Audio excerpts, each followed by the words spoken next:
It starts with a whisper in the air, a moment of calm before the storm, a simple question, a direct hit, and suddenly Karoline Leavitt's patience is shattered. A reporter, smug and confident, leans in, pushing Karoline to the edge. "Do you support Dan Bongino's appointment to the FBI?" he asks with a smile that doesn't quite reach his eyes, as if daring her to respond. What he doesn't know is that behind Karoline's poised exterior is a mind sharpened by countless battles, one that won't be caught off guard by anything he throws her way. She spent years in the trenches, not just as a conservative voice, but as someone who's seen firsthand how the establishment works, how it stifles truth, how it bends the narrative to fit its agenda. And today they've pushed her too far. Her eyes narrow. The room grows still. A camera flashes, but it's not the lens that catches her focus. It's the reporter's arrogance. "Do I support Dan Bongino's appointment to the FBI?" Karoline repeats the question, her voice steady, but there's a sharp edge beneath it. The reporter, thinking he has the upper hand, nods smugly. But Karoline doesn't give him the satisfaction of a simple yes or no. Instead, she takes a breath, a slow, deliberate one. She leans in, locking eyes with the reporter, and begins. "Let's talk about the FBI," she says, her tone slicing through the air like a blade. "Let's talk about the corruption, the bias, and the manipulation. Let's talk about how the agency you're so quick to defend has been exposed time and time again for targeting political opponents, for playing dirty behind closed doors. Do you want to know if I support Dan Bongino? Let's talk about why someone like him is exactly what this country needs right now." The reporter's smile falters, and the audience, silent, captivated, leans in. Karoline continues, her voice growing more powerful with every word. "You think Dan Bongino is just a pundit? You think he's just some guy with a microphone? Number. He's a man who understands the weight of the truth, and unlike the people running the FBI, he's not afraid to stand up and expose it. So yes, I support Dan Bongino, because he's not afraid to do what needs to be done. And the question isn't whether he's qualified. It's whether you, or anyone like you, will ever have the guts to see past the lies you've been fed." The room falls completely silent. The reporter, caught completely off guard, stammers, nothing more than an echo of his former confidence. And Karoline, unshaken, turns away, locking eyes with the rest of the room. She knows she's won the moment, and now the ball is in their court. But it's not just about this one question. It's about the bigger fight, a fight for truth, for accountability, for the future of the nation. The silence stretches, heavy and thick, as reporters exchange glances. They didn't expect this response. They didn't expect Karoline to be so resolute, so unyielding in her defense of someone they've been trying to tear down. Karoline's voice breaks through the tension, her final words leaving the room in stunned silence. "Now let's see if you're brave enough to report the truth." And with that, she walks away, leaving the press room in a whirlwind of chaos. The news cycle has already spun into overdrive. By the time Karoline leaves the press conference, she can hear the reporters' voices echoing in her head. They're still asking about Dan Bongino, still questioning his appointment, still calling him a danger to democracy. But now the narrative is far from just an accusation. It's become a full-scale media war. As Karoline walks into her office, her phone buzzes with notifications. The headlines are already rolling in, each one more damning than the last. "Dan Bongino's appointment, a dangerous step for the FBI," reads one. Another one flashes across her screen. "Bongino's extremist views make him unfit for the job." She can almost hear the outrage in their words, the relentless smearing of Bongino's character, his entire career reduced to a few cherry-picked statements, conveniently twisted to fit the liberal narrative. The media has its claws out, and they're not pulling punches. News anchors on mainstream outlets are practically frothing at the mouth. Dan Bongino, the very same man who called for the complete dismantling of the FBI, the man who's openly insulted key intelligence agencies, how can he be trusted with such a position? Each news segment feels like a body blow. Karoline watches with a calm exterior, though inside a fire begins to burn. The media has gone into full attack mode. Their strategy is clear: frame Bongino as a dangerous extremist with no place in the FBI. The experts they've pulled in are no better. A panel of so-called political analysts, most of whom have never met Bongino, sits smugly in front of the cameras, dissecting his conservative views like vultures picking apart a carcass. They say he's a threat, Karoline mutters under her breath, staring at the TV screen. They say he's dangerous. But where's the proof? The narrative is simple and efficient. Bongino's far-right ideology makes him unfit for public service. His role in Trump's administration, his outspoken opinions, his unapologetic stance on reforming the system, all these elements are now fodder for a smear campaign of unprecedented proportions. As the media spins their stories, Karoline's phone keeps buzzing. She picks it up, glancing at the messages piling in. Some are from allies offering their support, others from critics, questioning her loyalty and her judgment. There's no middle ground. There's no room for debate. The media has already decided. Karoline knows the truth. She knows who Dan Bongino is. She's seen firsthand his dedication to justice, his tireless fight against corruption. But can she make the nation see it? Can she turn the tide in the face of such an overwhelming smear campaign? She paces in her office, unable to shake the feeling that the narrative has already been written, and that she's merely fighting against a wave that's growing stronger by the hour. She knows what's at stake.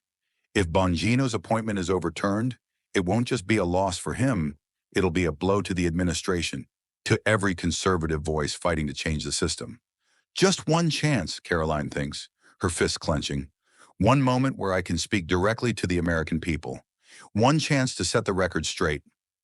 As the day moves on, the media frenzy intensifies. The smear campaign reaches new heights with every outlet publishing articles designed to destroy Bongino's credibility. Karoline knows the media won't back down. They'll twist every fact, every word, every action to paint him as unworthy of his position. And yet, Karoline refuses to bow to the pressure. She knows the fight is far from over. In the quiet of her office, she makes a decision. Tomorrow she'll face the cameras again. But this time, it won't just be about Bongino. It'll be about defending truth itself, about standing up to a media machine determined to control the narrative. Her eyes lock onto the framed photograph of the White House on her desk. I won't let them win, she murmurs to herself. Not this time. As Karoline prepares for the next round of media confrontation, her thoughts momentarily drift to the man at the center of the storm, Dan Bongino. To the press, he's a lightning rod of controversy, a figure they've framed as a threat to national security. But to Karoline, and to those who know him, the narrative couldn't be further from the truth. She remembers the first time she heard about Dan Bongino. It wasn't in the context of politics or FBI appointments. It was years earlier, long before the media firestorm, when he was a name whispered in reverence for his time in the Secret Service. The story of Dan Bongino, she recalls, was never about scandal or controversy. It was about duty. For years, Bongino served with distinction, guarding some of the most powerful figures in the world. He wasn't just a man who did his job. He embodied what it meant to sacrifice for the safety of the nation. A flashback takes us to his time in the Secret Service, where Bongino wasn't just another agent in the shadows. He was a protector, a guardian in the truest sense. His dedication was unwavering, especially when it came to safeguarding President Obama during some of the most perilous moments of his presidency. Yet as loyal as he was to his country, he began to realize the corruption within the very institution he served. The more he saw, the more his moral compass pointed him toward a different path, one that would challenge the very establishment he had once sworn to uphold. But the media isn't interested in this story. They don't care about the hours he spent in the trenches, the countless sacrifices he made. To them, Bongino's career is just a backdrop for their current narrative. They focus instead on the outspoken commentary he's made in recent years, his frustrations with the government's deep state, and his critiques of the FBI. To them, these views make him dangerous, an extremist. What they don't know, what no one outside of his closest circle understands, is the reason behind his firebrand rhetoric. Dan Bongino isn't just a conservative commentator. He's a man who has seen firsthand the flaws in the system. He isn't fighting for power.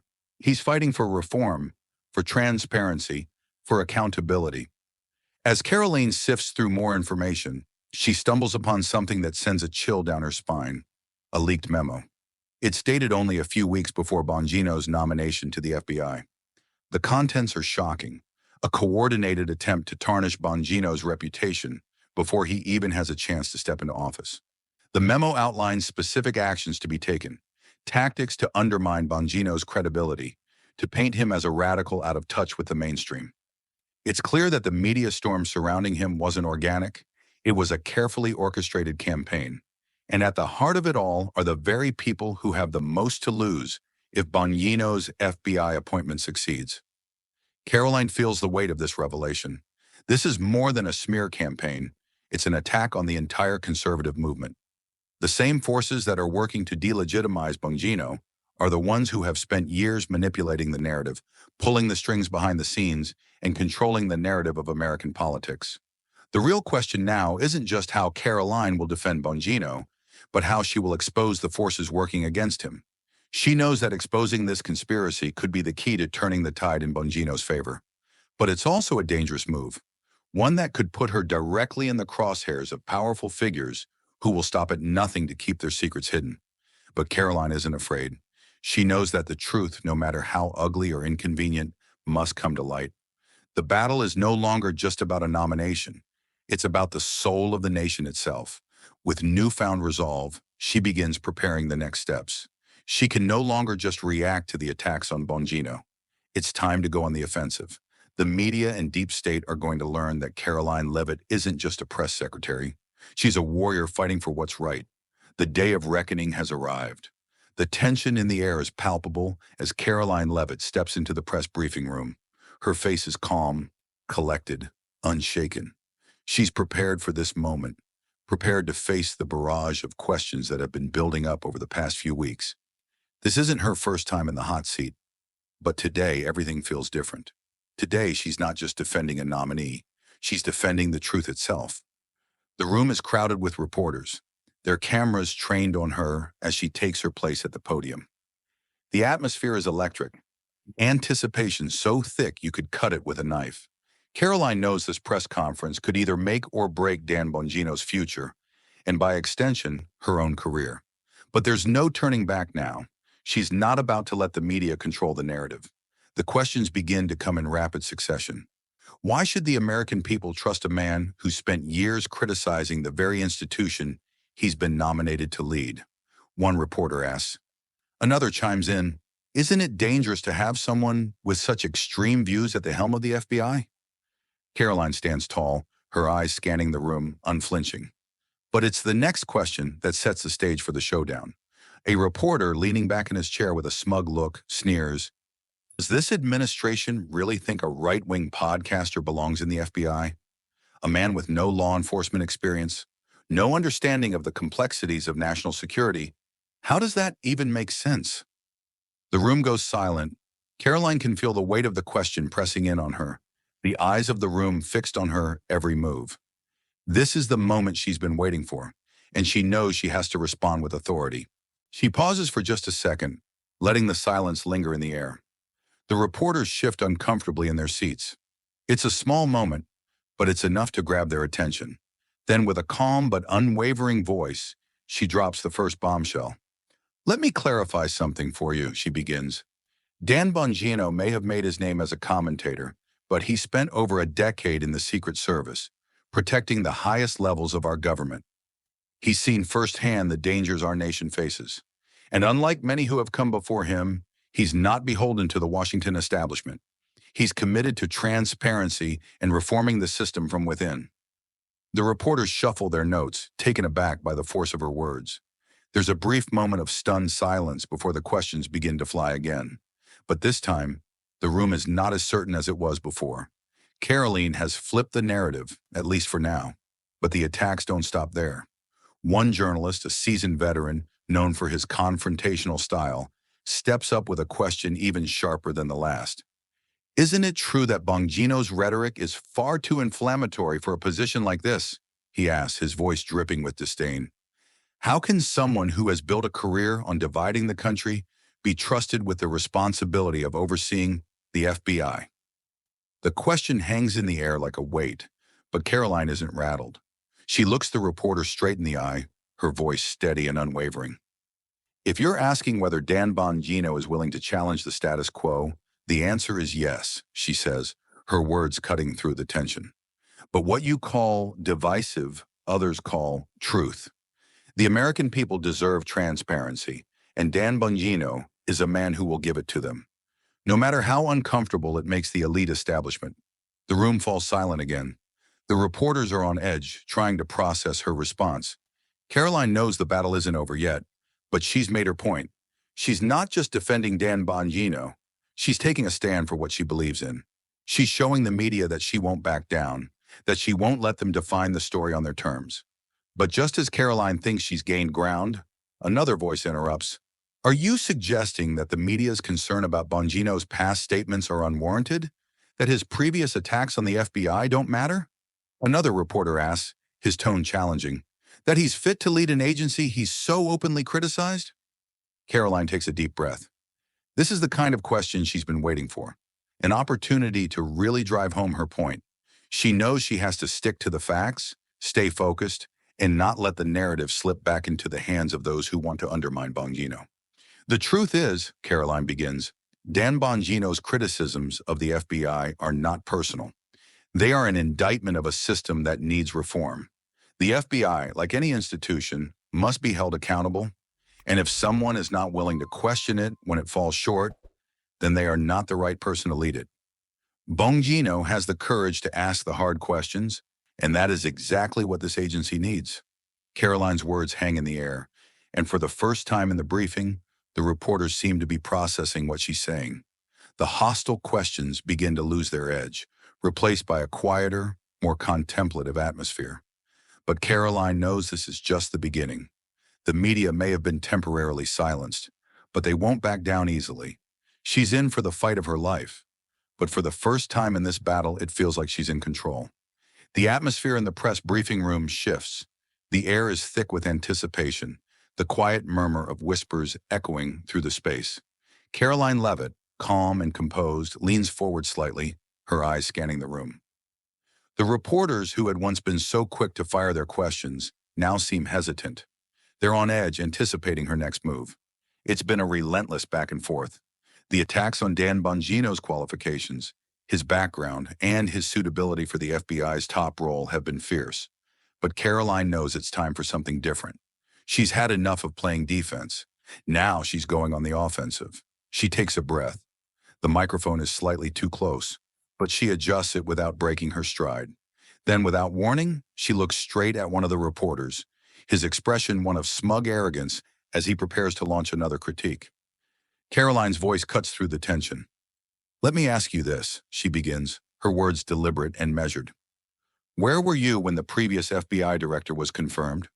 You know, the one who oversaw a department riddled with corruption and misconduct? You didn't seem to have much of a problem with his questionable past or the controversial decisions that came with his tenure. She lets her words land, each syllable carrying the weight of the moment. The reporter shifts uncomfortably, but Karoline isn't finished. She presses on, her voice unwavering. You didn't seem to mind when the media defended his confirmation, despite his track record of partisanship and his questionable handling of major national security issues. But now, when it's someone like Dan Bongino, suddenly there's a problem with his past opinions? Her eyes narrow, and her words come sharper now. Why the double standard? The room goes completely still. The reporter who had been so eager to ask his next pointed question is left speechless.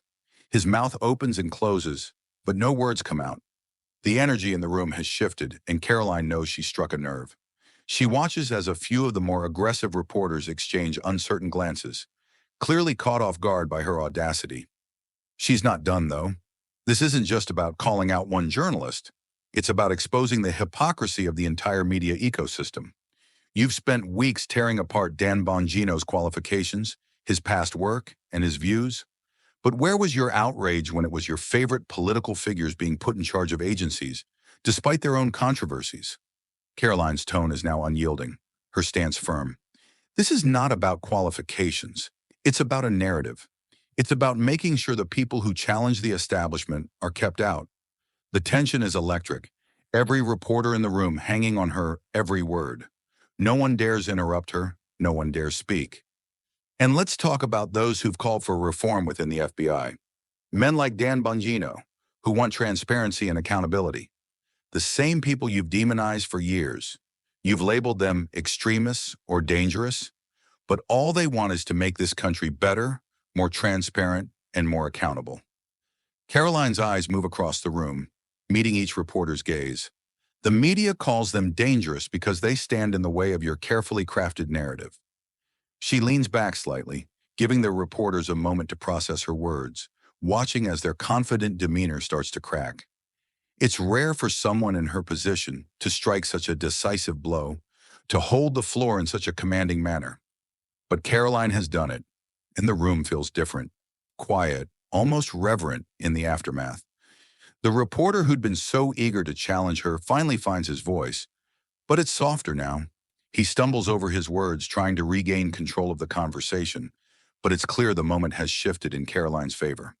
"Ms. Leavitt," he finally says, "are you suggesting that the media has been unfair in its coverage of Bongino's nomination?"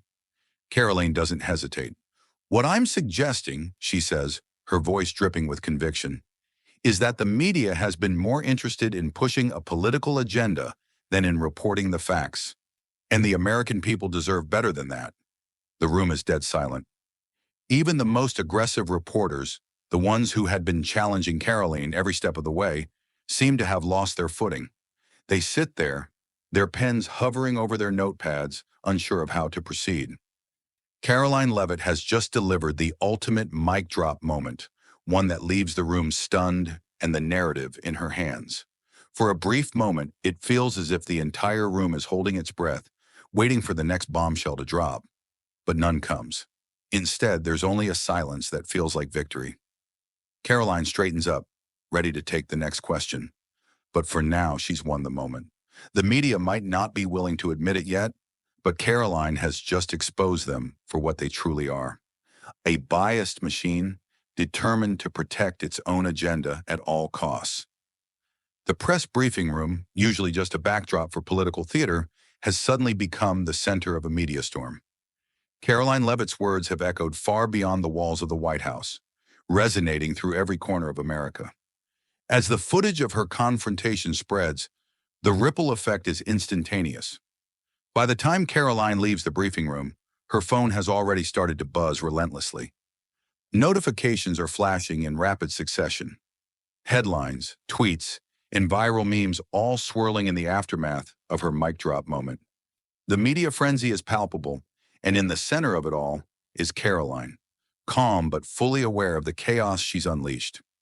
Outside, the story takes on a life of its own. News channels scramble to cover the fallout. The anchors are rattled, their scripted lines faltering as they attempt to frame the moment as a misstep or a slip-up on Caroline's part. But even they know they're fighting a losing battle. Caroline's response has sparked something in the public. It's not just about her defending Dan Bongino, it's about the larger issue of media bias and the manipulation of narratives.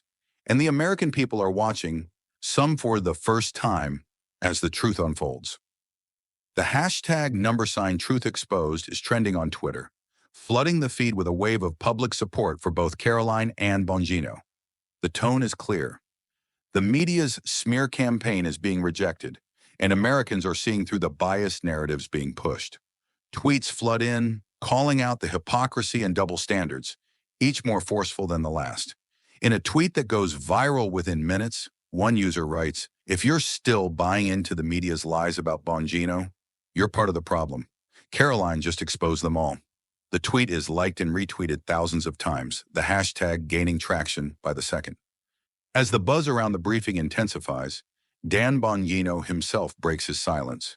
He posts a statement on his social media platforms, addressing the attack on his character and his appointment to the FBI. His words are a mixture of gratitude and defiance. "The truth will always come out. It's not about my past, it's about my future and my commitment to protecting this country. I stand by the work I've done, and I stand by the people who believe in reform and transparency." The statement is simple but powerful. Dan Bongino's voice, long overshadowed by the media's attacks, now becomes a force to be reckoned with. The message resonates not only with his supporters, but with a growing number of everyday Americans who are beginning to see the media's tactics for what they are. Meanwhile, the news anchors are scrambling. They've been caught off guard, and their desperate attempts to damage control are becoming more transparent.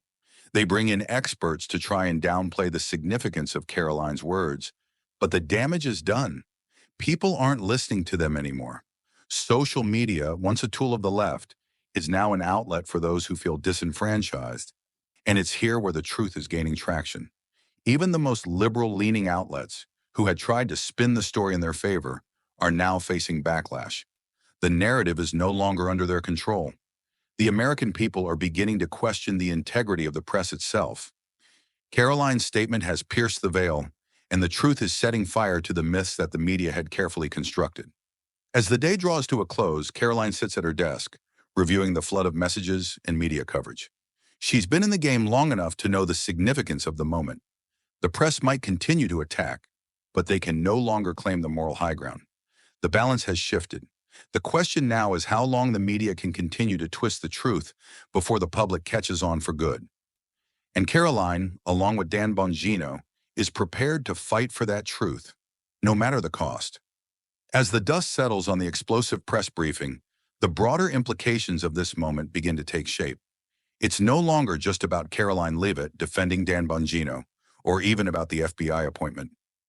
What unfolded in that press room is part of something much larger, an awakening, a reckoning with the media's role in shaping public opinion and controlling narratives.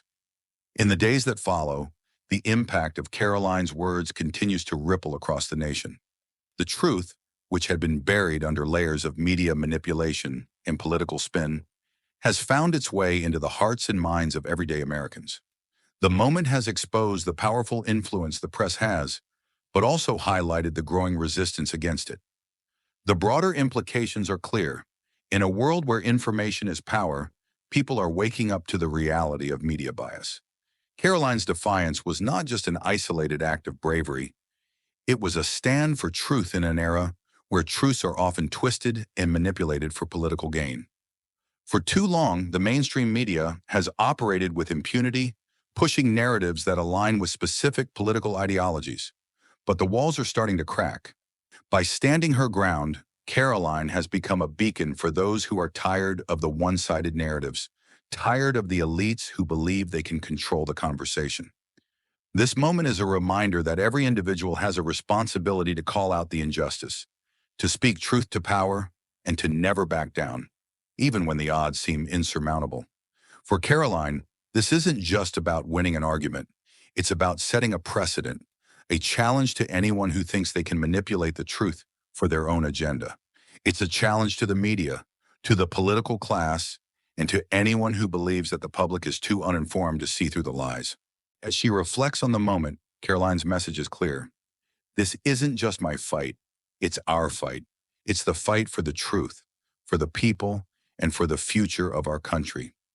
She knows that this won't be the last time she faces the media's wrath, nor will it be the last time she stands in front of a room full of journalists eager to tear her down. But she also knows that with every battle, the message becomes clearer.